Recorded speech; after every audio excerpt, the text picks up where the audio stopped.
Good morning, everyone. Eddie J on crypto. Hope you're having a great day. So I was going to make a video last night, but just didn't get to it. Just started hanging out with the kids and just chilling. Sorry about that. Uh, as you can imagine, there's not going to be a lot of extreme movement, except possibly more risk to the downside because of Russia invading Ukraine. And because it's looking like that's going to be a protracted event,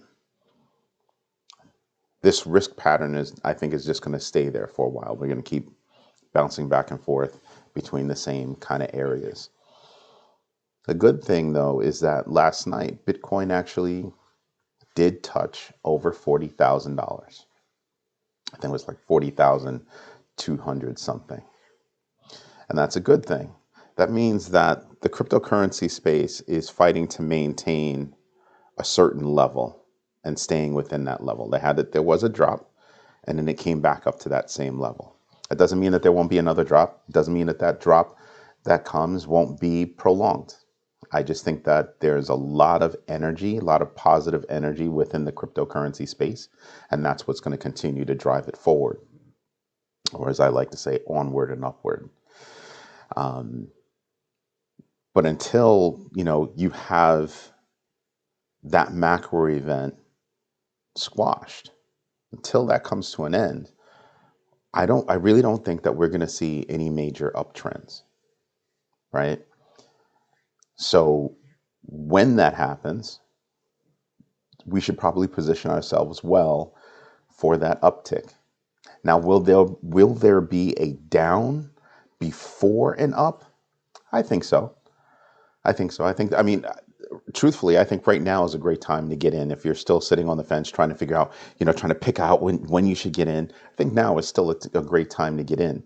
You're not at the lows, and you're definitely not at the highs, right? I mean, you're 1/3 off the highs, greater than 1/3 off the highs of Bitcoin, for instance. All the altcoins have taken a hit, except for maybe Terra Luna. Terra Luna has just been on fire, just been on fire. So stop worrying about when you should get in when we're bouncing around at this level. Start thinking about how to get in. Meaning, you should take a little bit of your money, get in now, and buy over time. Dollar cost averaging, or DCAing for some of us that say it like that. Utilize that strategy to get in, or that's at least what I am doing. So let's just go over to the numbers and take a quick peek, right? So technically, when you look at winners and losers, winners are winning, because had you purchased 24 hours before this, you would see that with any one of these coins, you'd be up. And within there, you have Terra Luna at 11.72%. Imagine within 24 hours, you could have made over 10% on your money. That's, I don't know about you, but to me, that's a good gain. So those are things that I look at. I also pay attention to who's over on the not so hot side, right? Is there anything over here, that's interesting to me that's taken a hit? Well, at 1% loss, Cadena, not really. Same thing for UFO gaming, not really. I mean, are these good prices to get in at? Absolutely. Let's not even play that game. I mean, so yesterday, for instance, UFO gaming was at, 5 zeros and an 8, and today it's at 5 zeros and a 9. Sooner or later, it's going to come back and shave a 0. So if you buy in now, you can actually get a great price for a great metaverse gameplay, and in the future be all set up. Yes, I am holding. I mean, I'm not a spokesman for any one of these coins, but I am holding UFO gaming. I am not holding Cadena, just so you know. But when I look at these things, I'm saying, it could be a good time to get in again on UFO gaming. Really could be. Could be a great time to get in on Cadena. But like I say, I have my own rule is, if it's under 5% as a mover, to me, you're staying within a zone. You haven't really gone up. You haven't really gone down. It's the ones that are above that number that you start thinking about, ooh, that's not so great, right? I still stay away from SafeMoon. I don't know who they are. I'm not trying to muck around with that. But you start doing research on the coins that you think are doing well. Harmony, wow, look at that, almost 20% up, almost 20% up on Harmony, and that's a coin that I'm actually looking at. I'm not looking at it in the past tense, meaning I don't think that, oh, I missed an opportunity. Like, yeah, sure, I missed an opportunity, but I'm not done researching Harmony for my portfolio, right? So if I'm not done researching a coin for my portfolio, I'm not going to jump in just because it had a huge pop. 20% is a huge pop. 20% in a day to make that kind of money. You put in $100 and now you've got 120. That's a big move. Like I said, your bank isn't giving that to you. I know my bank's not giving it to me like that. So, that would have been good money. But am I upset by that? No. And I'm not going to rush to buy it just because it had that kind of a move. It can have that kind of a move on the way back down. So I want to research the coin to know, is that a coin that I want in my portfolio? The same way you should be researching a stock to see if you want that stock or bond or option, whatever, to be in your portfolio. Do your research and know what it is you're talking about. So last night, like I said, here's the line where Bitcoin actually hit, and it was actually about 7:45 p.m. last night, Eastern Standard Time. Sorry, where it hit over 40,000. So that was something that I was paying attention to, because if you notice right here, you're bouncing within a certain range. There's your 40,000. I think it was 295 down here to 38,000. So you sit there and you go, okay, yeah, we're kind of bouncing within a range. And, are we going to stay within that range? Don't know. And that's what you start paying attention to.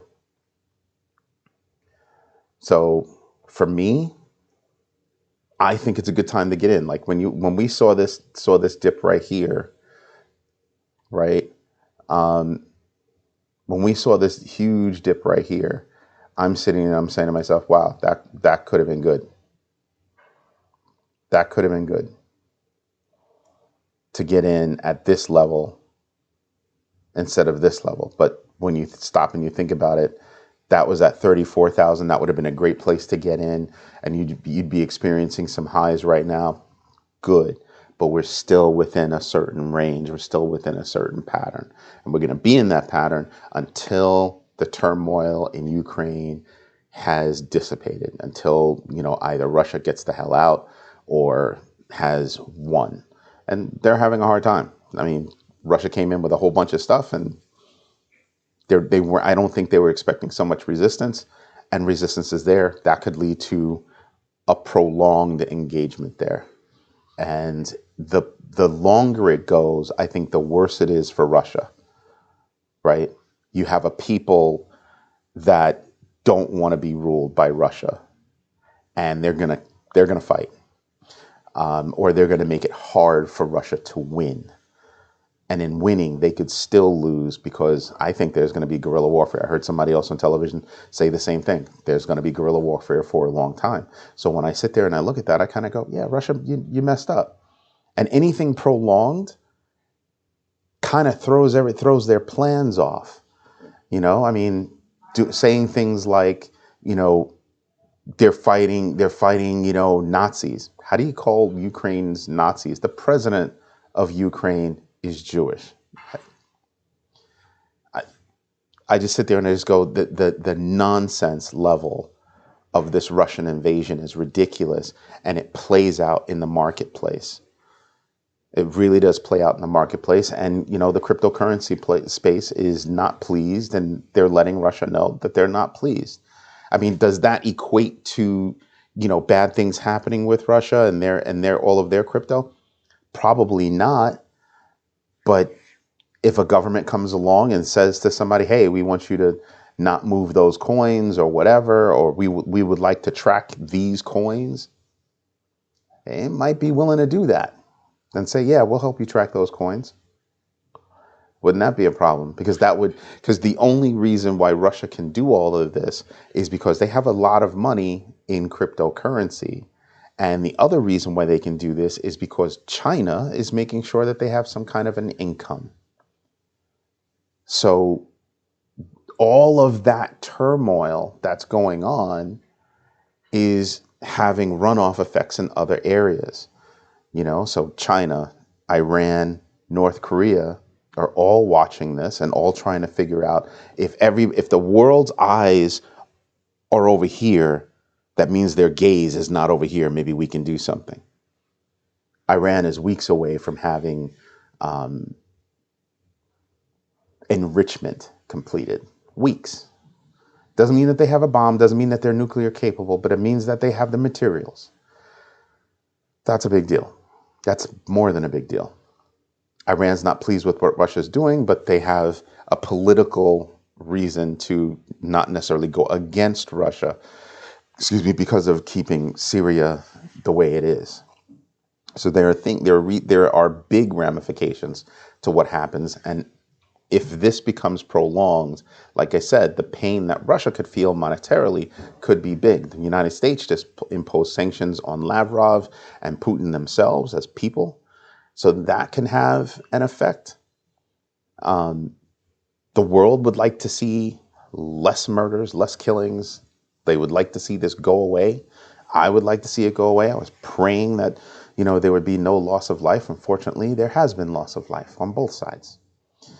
Had Russia just stayed in Russia, there would be no problems. There would be no loss of life. No loss of life. And because of that, like I said, markets are going to pay for, that level of turmoil that's having global effects.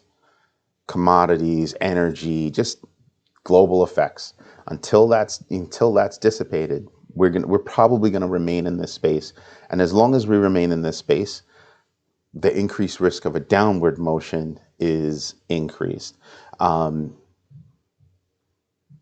there could be a pop if it becomes no longer at the forefront of people's minds and it becomes more in the back of everybody's heads.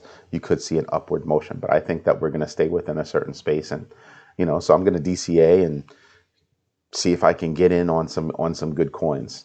The fear and greed index, it's moved from 23 to 26. That's a big deal as people start to recalculate, what's going on in the world, what's going on in the markets. Does that really have an effect here, or do the current events increase the need and justification for cryptocurrencies? And I think that's the way that's going to go. Looking at everything right now, like I said, Bitcoin's been bouncing around the 39,000. Even the smaller range of 39,000 for a while. It goes up and says, "Oh, we're in an upward trend, and we're going to hit." No. We'll go back down. And we don't really want to hit 40,000 again, and it comes back down. I haven't spoken about Ethereum a lot, but just look at that number. If Ethereum is below 3,000, it's on sale. It's at 2,700, 2,790. It's on sale. It really is on sale. Yes, I have some.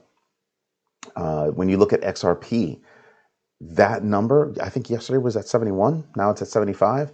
I think it's going to have, a hard time, getting back to where it was, but only for right now. As soon as SEC goes away, that is going to be, I think, the hottest protocol out there, even though it's centralized. Just saying. So it's stuff like that I think about, that I'm looking at. Terra Luna, just straight up on fire. Straight up on fire. So that's something that, you pay attention to. But this is where I'm thinking. When you look across everything and you look at all of the coins, this is our portfolio. Okay, great. It's taken a hit, as any portfolio would. Our journey has taken a hit, and we get to see, are there opportunities for us to get in? Look at the hits we're taking. 35% loss, 40% loss, all these losses right here. 65% loss for Saitama. That is, and to me, that's a protocol that's actually going to take off. They've got a lot of things going on in that project. Crypto.com, we've taken an almost 7% loss, 40% loss for Algorand. And I think Algorand is going to just be awesome this year. Macro events can move markets. Micro events affect smaller areas. This macro event is having an effect across all of cryptocurrency, across stock markets, commodities, bonds, everything. It's having a major effect. And it's also having an effect, on everyday life. Inflation has gone up, around the world. So these are things that we're looking at. Anyway, as I look at this, I just go, you know what? DCA in, dollar cost averaging. Just set up a plan, set up an amount, buy on a regular basis. If you can, buy heavier on a dip. Make that a part of your calculation. All right. This is Eddie J on crypto. Hope you have a great day. Don't forget, hit the like button, subscribe, and don't forget to get notifications so that you're notified immediately of a new video. Have a good one. Bye-bye.